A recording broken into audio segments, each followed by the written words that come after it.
Wala na lahat. Kapag dumadating na yung time na yun, dumadating ka din sa punto, Lord, hindi po kasi ako tapos dun sa papasa na ng 11:59. Papasa na kinabukasan. Kasi naman teacher namin kahapon lang sinabi. Diba? May mga ganyan. Everyday ng buhay natin, nagde-decide tayo. Amen. Kahit yung pagpunta mo dito, nag-decide ka, pupunta ba ako o hindi? Amen. A-attend ba ako o hindi? Next week na lang. 5 Sunday naman meron ng March eh. Dami na. 5 Sunday po meron tayo ngayong March. Next week na lang. Marami pa namang Sunday.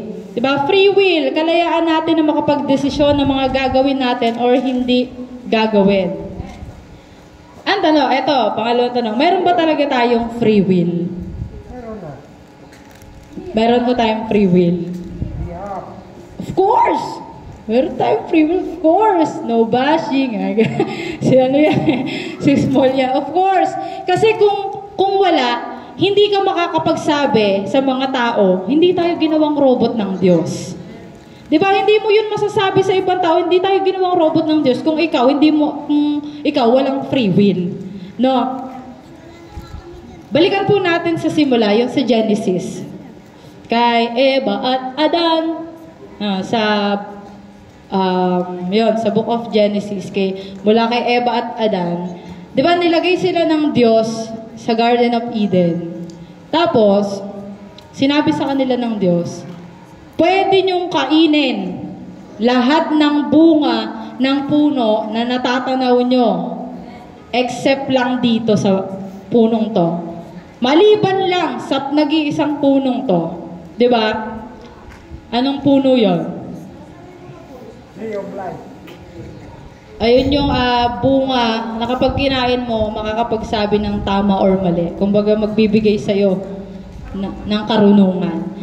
So yun, nilagay sila doon ng Diyos, which is yun nga, yung bunga, wag daw kakainin. Meron silang free will na mag-decide kung susundin nila yung Diyos na wag kainin yung bunga na yon or hindi susundin yung sinabi ng Diyos. Anong ginawa ng dalawa? Hindi nila sinunod ang Diyos. Nag-decide sila na hindi sundin ang Diyos. Nag-decide sila na sundin yung ahas. Hindi, kapag kinain mo yan, hindi ka naman mamamatay. Hindi ka naman, mapapahamak. Nag-decide ho sila. Meron free will, wala? Meron, kasi nakapag-decide sila eh. Diba? May free will. Same with us. Meron tayong free will na mag-decide whether gagawin ba natin yung sinasabi ng Diyos or hindi.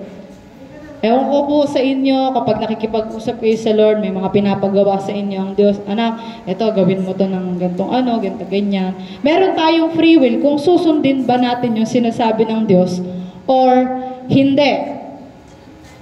Meron pong 3 uri ng will ang Diyos. Ayan, meron po 3 uri ng will ang Diyos. And madidiscuss po natin yan. Number 1, sovereign will. Sovereign will. Ito po yung will ng Diyos na hindi na mababago. Kumbaga, kapag sinabi ng Diyos, sinabi niya, wala nang makakapagbago. No? And dun ho sa sitwasyon, nung ni Eva at Adan, yung sovereign will ng Lord doon, yung sovereign will ng Lord sa kanila, nung kinain nila yung, di ba sabi ng Diyos, kapag kinain niyo yan, mamamatay kayo. Yun yung hindi na mababago. Ate, hindi naman sila namatay Namatay sila spiritually. Namatay sila spiritually, di ba? Dahil ang kasalanan ang naghihiwalay sa Diyos. Namatay sila spiritually. Ang pangalawa po, perfect will. Ang una, sovereign will, hindi na mababago. As is na yun, kapag sinabi ng Diyos na pagpapalain ka niyan. No, kapag sinabi ng Diyos na dadaan ka sa pagsubok, pero kasama mo ako, kasama natin ng Diyos. No, yan yung mga hindi na mababago. Kapag sinabi ng Diyos, sinabi niya, perfect will, ito naman yung will na kung saan nakapaloob ang good plans ng Lord para sa atin. Ito yung good plans ng Lord para sa atin. Yung magandang plano ba? Sino naniniwala na ang Diyos may magandang plano sa buhay niya? Amen. Ako, naniniwala ako may maganda plan. Kahit ba may mga dinadaanan akong parang nakakapagpigil, naniniwala ako na ang Diyos may magandang plano sa buhay ko. Ang magandang plano ho ng Lord, yung perfect will ho ng Lord sa buhay ni Eva at Adan nung time na yun, binigyan pa rin ho sila ng anak. Di ba nagkaanak sila? Good plan ng Lord yun sa kanila para, di ba, makapagparami pa. Good plans ng Lord yun. And yung pangatlo, permissive will. Ito dito tayo lahat parang nagre-rebelde. Mayroon naman palang ganyan di okay lang. Permissive will, ito naman yung will na inaalaw ng Diyos. Again, ito yung will na inaalaw ng Diyos na mangyari dahil matigas ang ulo natin.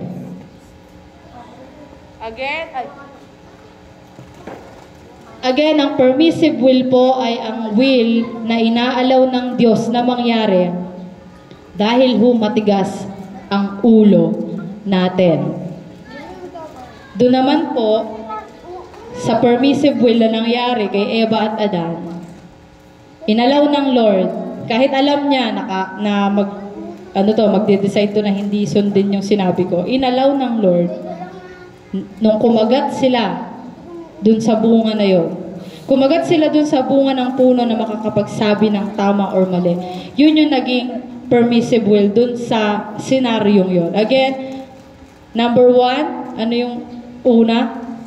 Sovereign will. Ito yung will ng Diyos na hindi na mababago. Perfect will. Ito yung will ng Diyos. Yung good plans ng Lord para sa atin. Si permissive will, ito yung mga will. Ito yung will na inaalaw na mangyari dahil mapilit tayo, matigas ang ulo natin.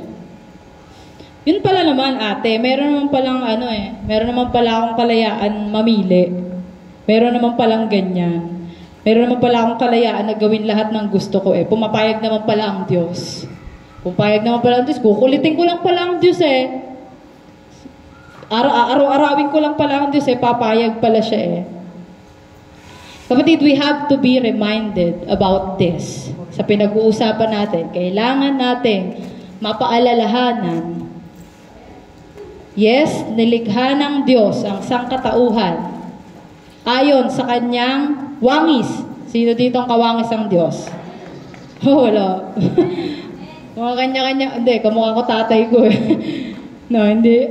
Hindi, iba ang mukha ko. Kamukha si Bea Alonso Diba? Ibang kawangis.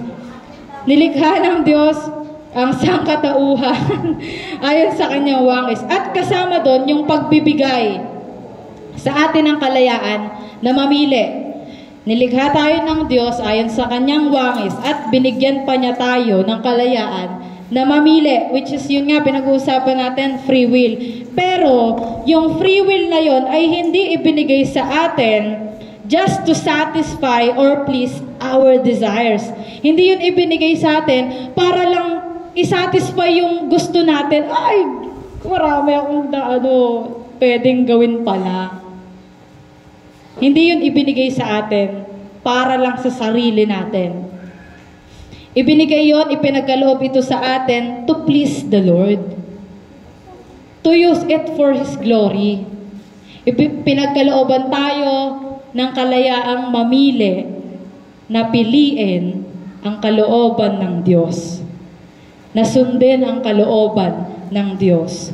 Now, gusto ko po kayong makinig ngayong oras na ito dahil ito po ang makapagpapalinaw sa atin bakit kailangan natin gamitin ang free will na piliin na gawin ang kalooban ng Diyos kesa sa sarili nating kalooban. Basahin po natin ang ating scripture this morning mula sa 1 Corinthians chapter 10 verse 23. Ayan, di ba may notes tayo dyan, makakapag-notes yan. Mapupuno ang ating mga sulat-sulat dyan. Again, 1 Corinthians chapter 10 verse 23. I have the right to do anything. You say, but not everything is beneficial. I have the right to do anything, but not everything is constructive. Sa Tagalog, mayroon namang magsasabi, malaya akong gumawa ng anuman. Ngunit, hindi lahat ng ito ay nakakabuti. Si Paul Ho ang nagsasalita dito. Sabi pa, malaya akong gumawa ng anuman, ngunit hindi rin lahat ng ito ay nakakatulong. 'Di ba? Malaya tayong gawin lahat ng gusto nating gawin, pero hindi lahat ng 'yon may benefit sa atin. Hindi lahat ng 'yon nakakatulong sa atin. And ang title po natin this morning, ayan, nakalagay na, Align our decision to God's will. Align, hindi yung sa bata ha, hindi yung align, yung hindi yan ha, hindi yan yun. No, align our decision to God's will. Ia-align natin yung decision natin according sa will ng Lord. And nakita nyo yung pagbali agad doon sa salita kanina, sa binasa natin. Di ba pagkasabi ng I have the right to do anything, binali ka agad. Binali ka agad na hindi lahat magiging beneficial sa'yo. Meron kang kalayaan na gawin lahat, hindi lahat makakatulong sa'yo. Di ba? Aminin ho natin o hindi. Lahat tayo dito nagkaroon na ng decision na hindi naman naging beneficial sa atin. Hindi nakatulong sa atin. Kumbaga, ako, aminado ako dyan. Kumbaga, parang nagpakahiro lang ako. Para lang masabing, iisa tayo ng decision. Di ba? May mga naging decision tayo sa life na na-realize natin, wala namang naitulong sa akin. Bakit ko ba napag-desisyonan yun? Hindi naman naging beneficial sa akin. Nasabi ko lang, masabi lang na kaya kong mag-decide for myself. Kaya akong mag-decide para sa sarili ko. Hindi ko kailangan ng decision mo sa buhay ko. Diba? Para lang masabi natin, nakakapag-decide tayo ng mga ganung bagay. Our choices are limited to what is in keeping with our nature. Yung choices natin, kung bakit binali ka agad yon, na meron tayo right to do anything. Binali ka agad. Dahil ang choices natin, limitado sa kung ano yung nature na meron tayo. Naniniwala ho ba kayo na tayo bilang tao, limitado? Ay, hindi kayo naniniwala. Parang ano tayo dyan Ay, hindi. Kaya kong gawin lahat, ate. Tapos sinasabi limitado. Kaya ko nga sumayaw. Kaya may mga tao naman ho talaga pinagkalooban ng talento sa pagsasayaw. Again, may limit po tayo bilang tao sa ating nature. Bigyan ko kayo ng example. May may tulay. Hindi ako may tulay. Bridge talaga, hindi ako May tulay, may isang lalaki. Gusto niya makarating dun sa kabila. Libawa, Del Pilar, Banyadero, Bantay, yung sa Bantaya ba tulay? Parian, gano'n. Bantayan sa Parian. Yun yung example natin ngayon. Tulay, ito is, gamitin ho natin ang ating imahinasyon ngayong umagang ito. Yung lalaki, pwede siyang mamili para makarating siya dun sa kabilang side. Pwede siyang mamili. It's either maglalakad ba siya para makarating dun or hindi. Maglalakad ba? Apakainit ngayon. Sige, tanghaling tapat, utusan ka. Punta ka doon sa kabila, magdala ka lang ng isang basong tubig doon. Magdala ka lang ng isang basong tubig doon. Ayun, pwede siyang mamili o mag-decide to walk across the bridge or hindi. Ang hindi niya pwedeng piliin, lumipad. Nagigets niyo po? Yung limit ng ating nature. Kasi ang binanggit to last week ang mga ibon, para masabi mong ibon, may pakpak. Ang mga ahas, para masabi mong ahas, walang paa.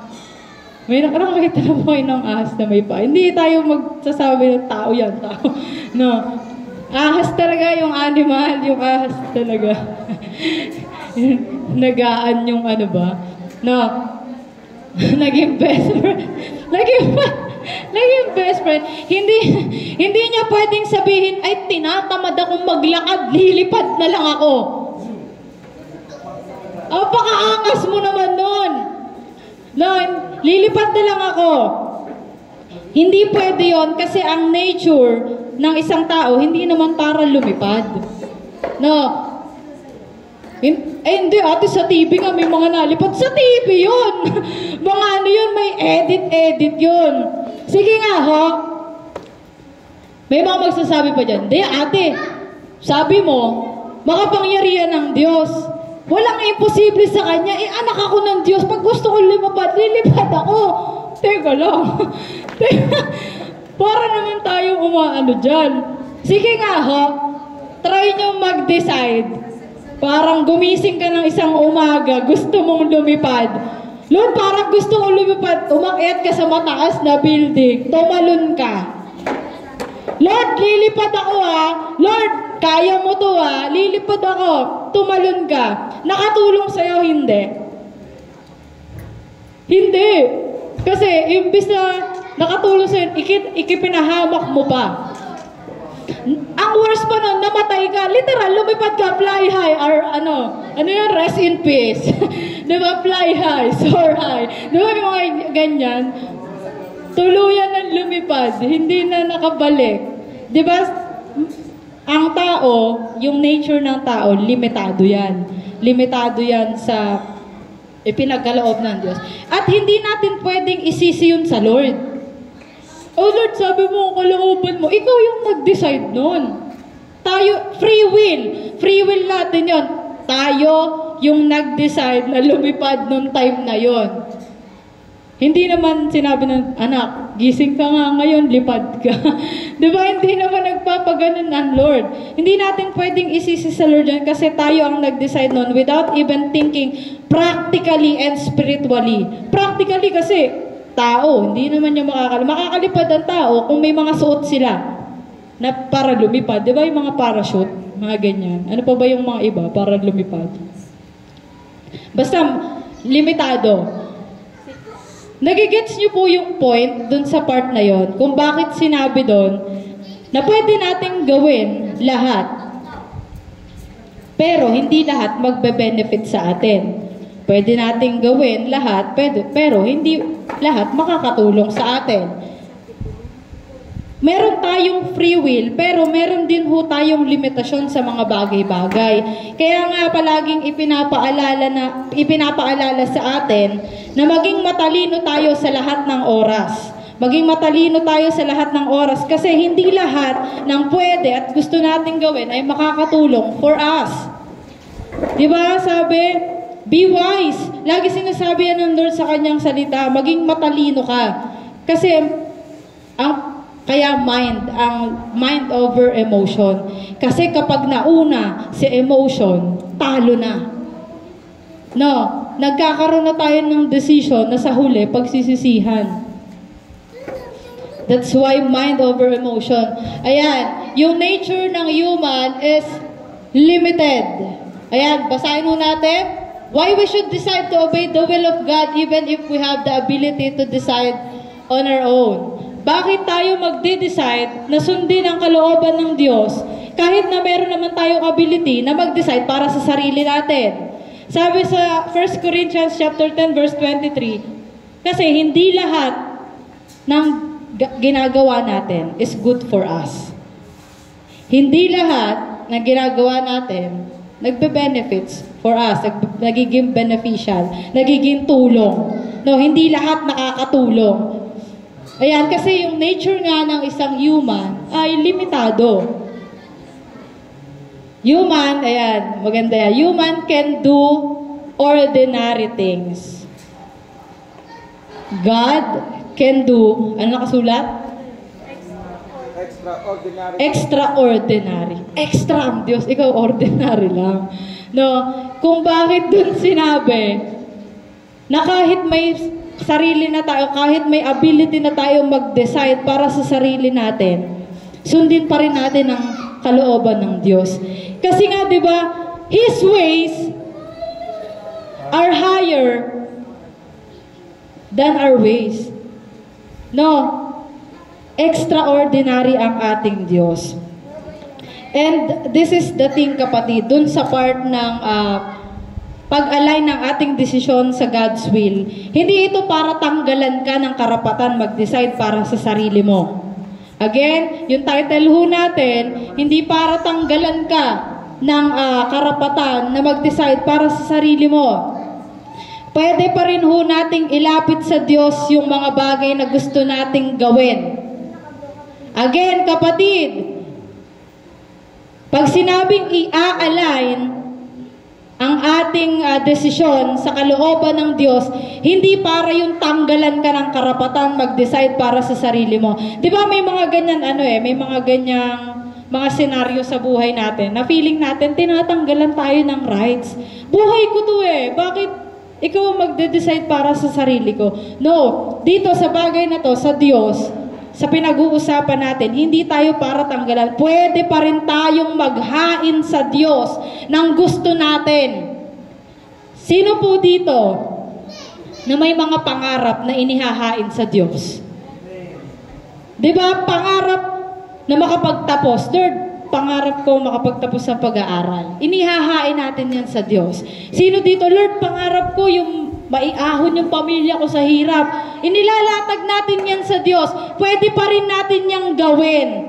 Because that's part of our free will. Parte yan ng free will natin, yung makipag-usap sa Kanya at ilapit yung mga bagay na gusto nating mangyari para sa sarili natin, kahit sa pamilya natin. Di ba may mga ganyan tayong plano Pero, hindi tayo lalapit sa Kanya just to inform Him na, Lord, eto yung plano ko gawin mo to. Hindi.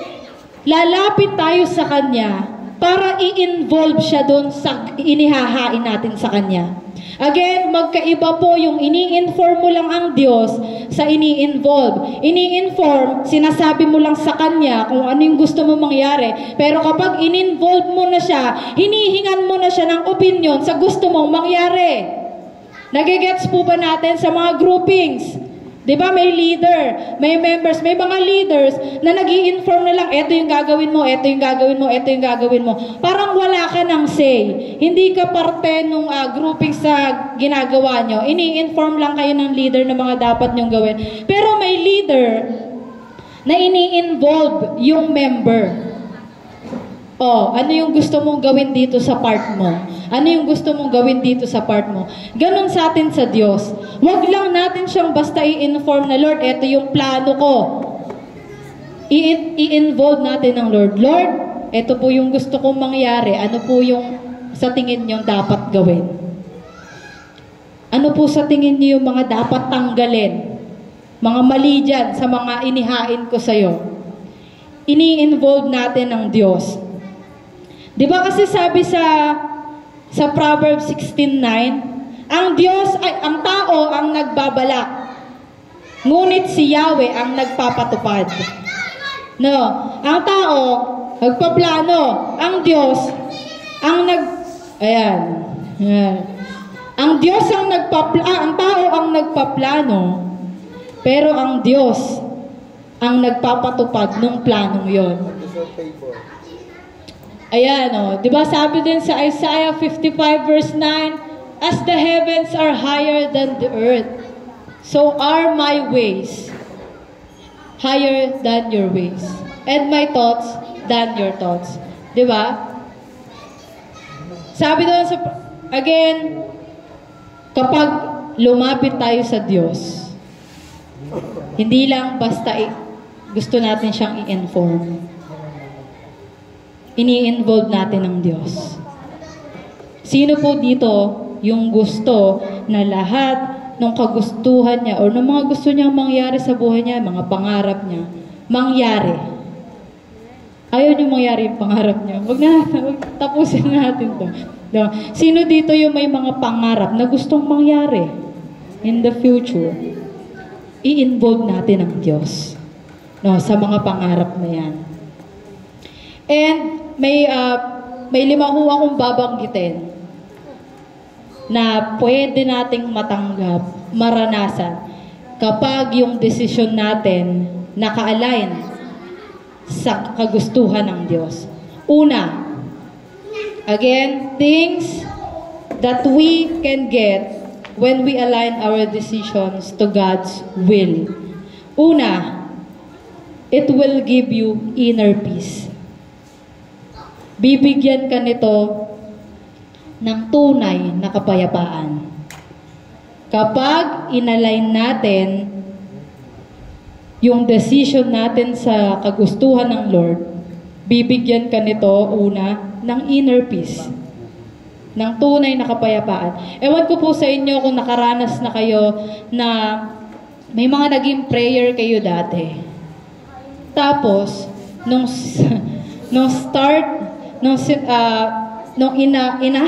inask mo na ang Lord, na Lord, ano yung dapat gawin sa bagay na to? Naging align dun sa naging sagot ng Diyos, nagkaroon ng tunay na kapayapaan sa heart. Yung tipong hindi mo iniisip kung ano yung mangyayari. Kahit sobrang laki o sobrang liit ng pagdedesisyonan mo, meron kang inner peace. Meron tayong inner peace. Again, ang tunay na kapayapaan ay hindi mararanasan sa world. Nasa Lord lang yan. Magkatunog lang sila. Magkatunog ang world sa Lord. World peace. Yan. Magkatunog ang world sa Lord. Pero piliin natin yung Lord. No. Again, when we align our decision to God's will, it will give us inner peace. Pangalawa, it will make your purpose clear. Palilinawin niya yung, ano ba Tagalog ng purpose? Layunin. Ayan. Palilinawin niya yung layunin na meron ka. Di ba, ewan ko kung nakakaranas ho kayo noon, na kapag nagbasa kayo ng salita ng Diyos, tas araw-araw ng buhay nyo, may nagko-confirm, ang linaw ng layunin. Nagiging clear talaga sa mga, ito talaga yung yung sagot ng Diyos, pinagagawa sa akin ng Diyos. Di ba parang ang sarap sa pakiramdam na kapag danas na danas, ramdam na ramdam natin na yung ginagawa natin nakaayon sa kalooban ng Diyos. Ang sarap sa puso. Parang yung, alam mo yung lumulutang. Ewan ko kung nakaranas na ko kayo ng ganon. Kiniklear niya, nililinaw niya yung layunin na meron tayo. Ayan, commercial yon, may dumaan na bata. So, pangatlo, kapag naka-align ang ating decision sa kalooban ng Diyos, it will make you grow spiritually. Mag-grow ka spiritually. Bakit? Kasi, agapay ka na sa sasabihin ng Lord. So, lahat ng mga possible growth spiritually, matututunan mo yung tunay na pagtitiwala. Matututunan mo yung tunay na pag-surrender. Matututunan mo yung tunay na pagsunod. Kasi nag-grow ka spiritually eh. Hindi natin pwedeng sabihin na nag-grow tayo spiritually, pero walang nakikita sa ginagawa natin. No. Diba, dapat nakikita yan in our lives. Kumbaga, nagmamanifest yan sa buhay mo. Ang puno, hindi mo masasabi nagbubunga kung wala namang nakikitang bunga. Diba? Ganon din sa atin. Hindi pwedeng sabihin, nag-grow ka spiritually, pero wala namang nakikitang bunga. Pero kapag ang decision natin naka-align sa kalooban ng Diyos, nagbubunga. Magbubunga. Amen? Pang-apat, it will make you seek the Lord more. Gagawin ka nito yung, alam mo yung para kang bata na, Lord, ano yung dapat kong gawin dito? Parang lagi mo siyang hahanapin, lagi mo siyang tatanungin, Lord, eto yun, di ba, sinabi ko sa'yo, eto po yung plano natin, parang pinatanggal ko na sa'yo yung mga dapat gawin. Para kang yung bata na sinabihan na, alibaw, sa nanay, may lakad, para kang next week pa yung lakad, pero sinabihan ko, babiyahe tayo, pupunta tayo sa gano'n, ganyan-ganyan. Di ba, kapag kasama ka doon, sa lakad na yun, parang araw-arawin mong tanongin yung nanay mo, Ma, anong oras tayo aalis? Ma, anong oras, anong mga dapat dalhin? Ma, ano yung mga dapat kong gawin para mapaghandaan yung ating lakad. Ganon din sa Lord, kapag na-align yung decision natin sa kalooban ng Diyos, palagi mo siyang tatanungin, Lord, eto, mayroon po akong bagay na ganito na pinagdadaanan Ano pong dapat kong gawin dito? Lord, eto, may ano ako dito, parang nag-struggle ako sa bagay na to, ano yung dapat kong gawin? Para tayong nagiging bata sa harapan ng Lord. Kasi tanong tayo ng tanong sa Kanya kung ano yung mga dapat gawin. Kasi ang gusto nga natin, yung magiging decision natin is naka-align sa kalooban ng Diyos. Panlima, it will make you closer to Him. Gagawin ka nitong closer sa Kanya. Kasi di ba kanina, para ka ng bata. Para ka ng bata na ayan, parang ganyan, parang mga bata na talagang tanong ng tanong. Gusto nilang malaman kung ano yung sasabihin ni Mami Gold, gano'n ganyan. Ganon tayo sa Lord. Gusto nating malaman ano yung sasabihin ng Diyos sa atin. It will make us closer sa ating Panginoon. Sino po dito yung gusto close sila ng Diyos? Ako gusto ko yun, yung parang, sa iba ho, tatawanan ka. Sa iba, tatawanan ka na parang, kasi ho, sa mga school, ewan ko kung mayroon pa ho kayong ganyan. Sa school ho kasi, bago mag-start may mga iba pang professor na ganito. Bago mag-start yung klase, nagpapapray pa sila. Yung iba, kapag nag-pray, syempre, makakarinig tayo ng prayer na, Ama namin, mga ganyan. Ewan ko yung mga angel of God. May mga ganyan pang prayer sa college. Angel of God. May mga ganyan. Kasi hindi naman, di ba, hindi naman parang normal sa ibang tao na nagpe-pray. Sa atin, medyo nakaranas din ho ako nung napagtawanan sa way ng pagpe-pray. Ewan ko, may napagkwentuhan din po kami ni Karil. Pero ako nakaranas din ho ako ng gano'n. Na parang pinagtawanan yung way ng pagpe-pray. Kasi di ba tayo, pag nag-pray tayo, para tayo tropa-tropa lang sa Diyos.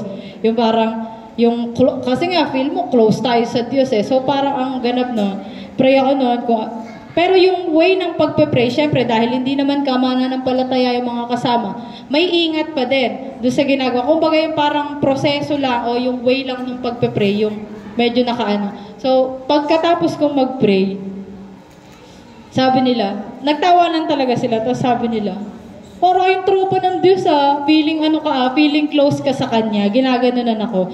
Parang, di ba sa iba, ang cringe ng pakiramdam ng gano'n. Pero sa atin, ang sarap sa pakiramdam pag close tayo sa Lord.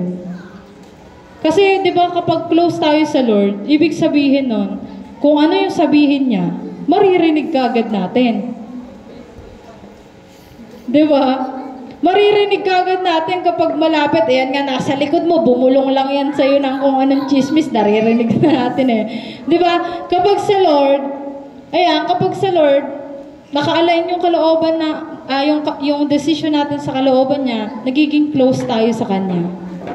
Ako, talaga, gusto ko maging close. Sabi nga, dapat pumulupot ka sa Diyos, yung huwag ka nang humiwalay pa dyan. Kapag nandiyan ka na, huwag ka nang umalis.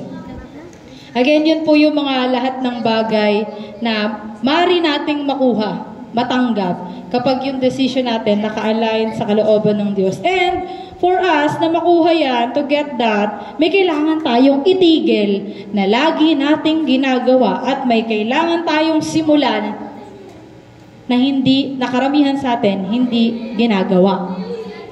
Na hindi palagi ginagawa. Ano daw? May kailangan tayong itigil na lagi nating ginagawa. At may kailangan tayong simulan na gawin na hindi natin laging ginagawa. Ano yan? Stop asking for a sign. Stop na natin, Lord, bigyan mo ako ng sign sa bagay na to. Stop asking for a sign. Just read His Word. Basahin na lang natin ang salita niya. Tigilan na natin, Lord, bigyan mo ako ng sign. Mga 3 sign. Pag ito nagtugma-tugma, gagawin ko na talaga to. Kakahingin natin ng sign. Nade-delay na yung kagustuhan ng Diyos sa buhay natin. Kakahingi natin ng sign. Di ba nabanggit na to? Ewan ko, natatandaan niyo.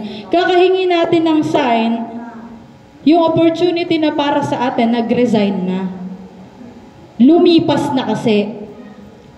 Just read His Word and it will answer everything you ask. Sasagutin nito lahat. Kung ano man yung katanungan na meron ka ngayong oras na to. Ewan ko kung anong katanungan ang meron ka, pero basahin mo yung salita ng Diyos, sasagutin niya yan. Sino po dito? Wag na kayong magtaas ng kamay. Sa ano na lang, puso-puso na lang to. Yung sagutin na lang natin, ang Diyos ang nakakaalam.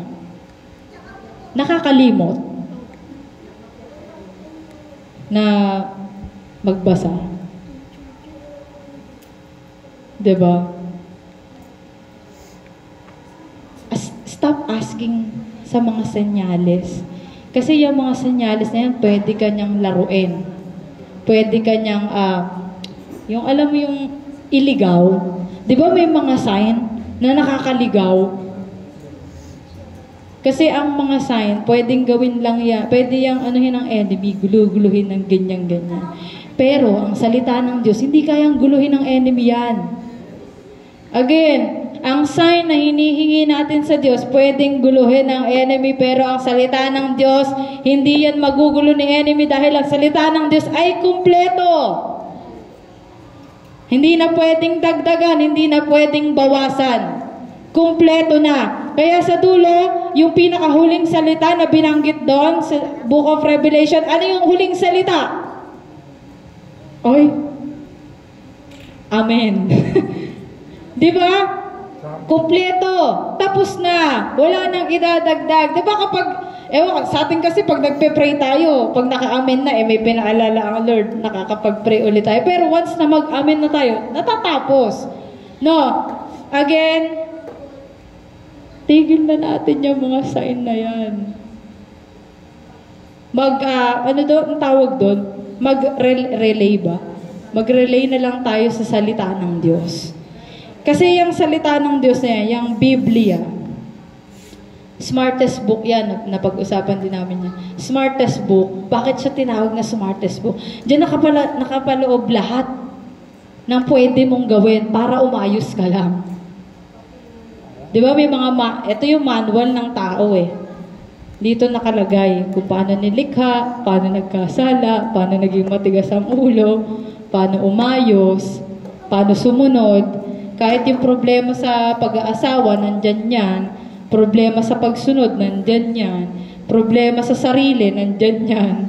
No, nandyan lahat. Sabi po sa John 7, verse 17, kung talagang nais ninumang sumunod sa kalooban ng Diyos, malalaman niya kung ang tinuturo ko ay mula nga sa Diyos o kung ang sinasabi ko ay galing lamang sa akin. That's why kailangan nating malaman at alamin kung ano yung nakapaloob sa salita ng Diyos para hindi tayo ma-deceive ng mga tao sa labas. Kasi si enemy, alam niya rin ang salita ng Diyos. Buti pa nga si enemy, alam ang salita ng Diyos. Tayo. Hindi, wala dito, no? Wala ditong hindi nakakaalam ng salita ng Diyos. Lahat na nandito alam ang salita ng Diyos. Lalo na yung for God so loved the world, alam natin yan. Lalo na yung ibe-bless tayo ng Lord, alam natin yan. Pero pag sinabing pagsunod, nagkakanya-kanya tayong tahimik dyan. Diba? Nagiging tayo selective tayo sa salita ng Diyos. No, nagiging selective tayo. Alam ko yan! Pagpapalain ako ganito ganyan. Pero pag dumating na tayo sa again, kung bakit kailangan natin, kung bakit meron tayong nalalaman sa salita ng Diyos para hindi tayo ma-deceive ni numan. Ewan ko kung nakakausap na kayo ng mga yung sa INC. Talagang marami silang tanong. Paano? Ganito, ganyan. Madideceive ka nila kung wala kang alam sa salita ng Diyos. No? Ito ang natin bala natin do. Ito yung pwede nating ipang sa kanila. Hindi naman ipang-away. Hindi, makikipagsagutan ka ng Hindi. Nakalagay dito na hindi sa lahat ng oras magsasalita ka. No, hindi sa lahat ng oras. Lalo, di ba, pag nagagalit, may possibility na mga, gano'n ka talaga dyan. Ano na lang, mag-ano ka na lang nung, wait! No, magkano lang ka lang, gano'n na mo lang, yung ratatatatata, wait! Diba?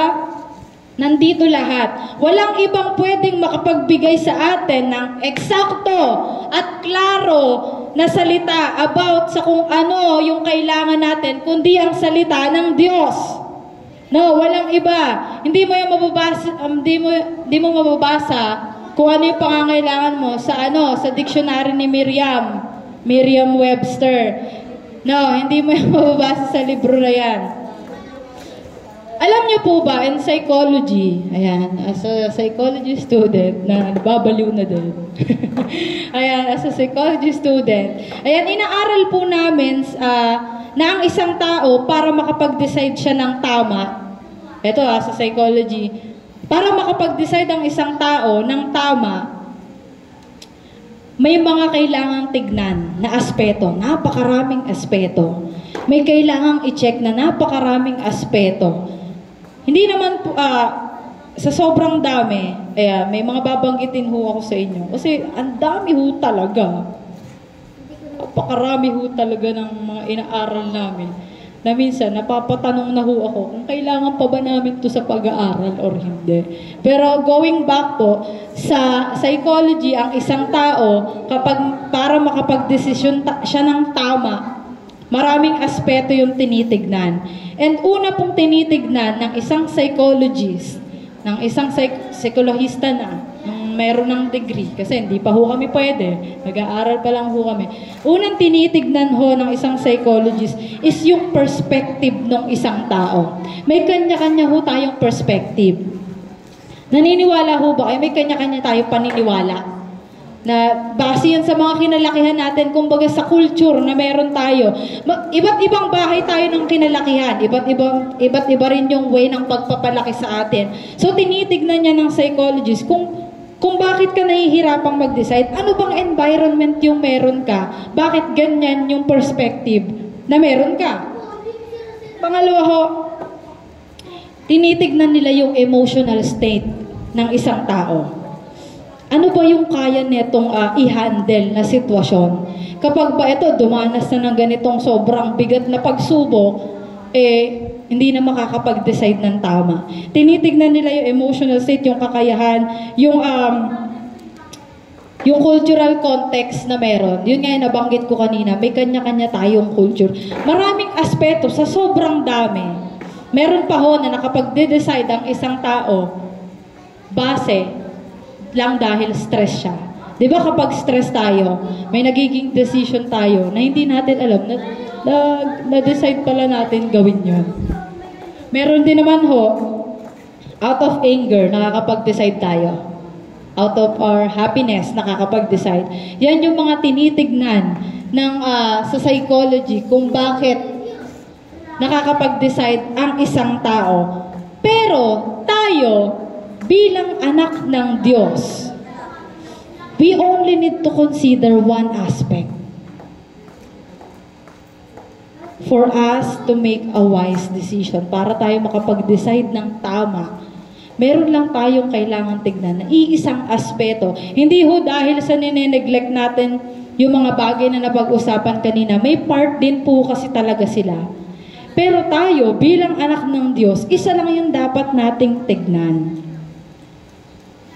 We as a child of God, dapat alam natin kung ano ang pinaka-best answer.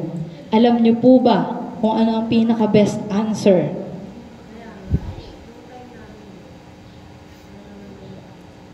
Nakalagay, smartest words, Bible. Yan lang ang dapat nating tignan. Smartest book, the Bible, the Word. Ito lang yung isang aspeto na dapat nating tignan for us para makapag-decide ng tama. Diba? Kapag alam natin ang kalooban ng Diyos, nakakapag-decide tayo ng ayon sa kalooban niya. Kaya kung wala po tayong nalalaman patungkol sa salita ng Diyos, malaki po ang possibilities na magpaulit-ulit lang tayo sa mga wrong decisions natin.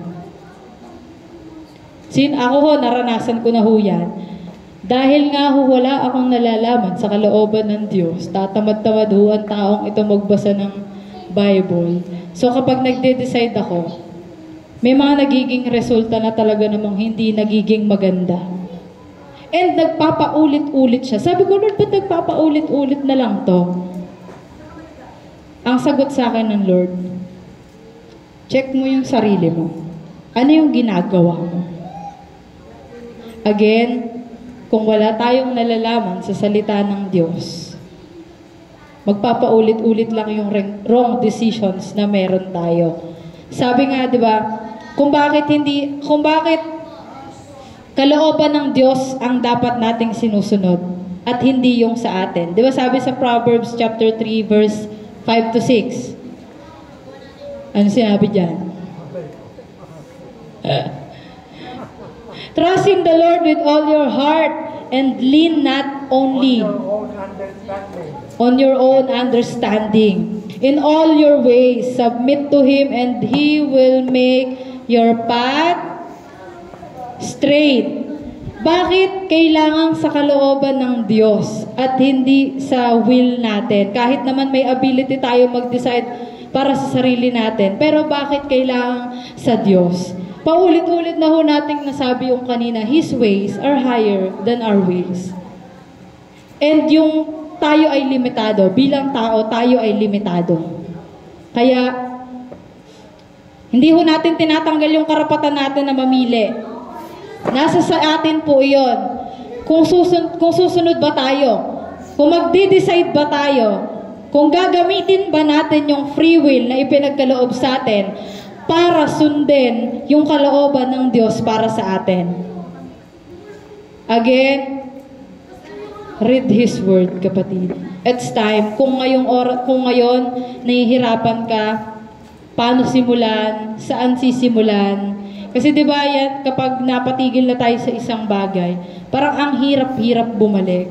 Kasi sa sobrang dami ng babasahin, hindi mo alam kung saan ka magsisimula.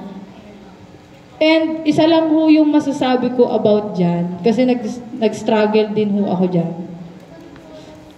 Ask the Lord, ano yung kailangan mo? And He will give you the answer. And dun mo mapapatunayan, okay, ang Diyos tumutugon sa panalangin. Bakit kailangan naka-align? Balik po tayo. Bakit kailangan naka-align? Kasi nga, hindi lahat ng maisip natin ay magiging good for us or magiging beneficial for us. Meron tayong free will. Pero yung free will na yan, ipinagkaloob sa atin to use it according to His will. Ngayon, kung nalilito kayo dyan sa free will na yan, free will, akin to akin to. So, karapatan ko to. Karapatan ko to, akin to. Kung ano mang maging decision ko, eto na yon. Kung nalilito ka pa sa bagay na yan, read His Word. Walang ibang makapagbibigay ng sagot dyan sa kalituhan mo, sa tanong na meron ka, kundi ang salita lamang ng Diyos. Kapatid, nakasulat ho ito dun sa kabilang side. And alam ko alam na nyo na rin ho ito, na ang plano ng Diyos para sa atin is to prosper us.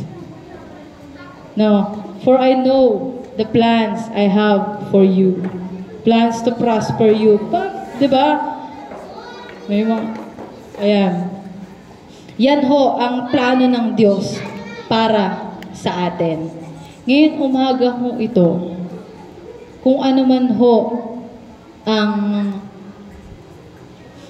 pumasok sa ating isipan, naway ma-practice natin na sa darating na kinabukasan, yung free will na ipinagkaloob sa atin ng Diyos is magamit natin according to His will. Ayan. Manayahan ko po kayong tumayo ngayong oras na ito.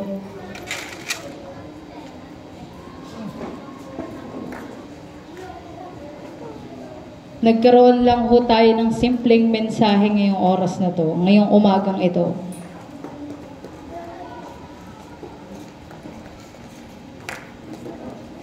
Ayan.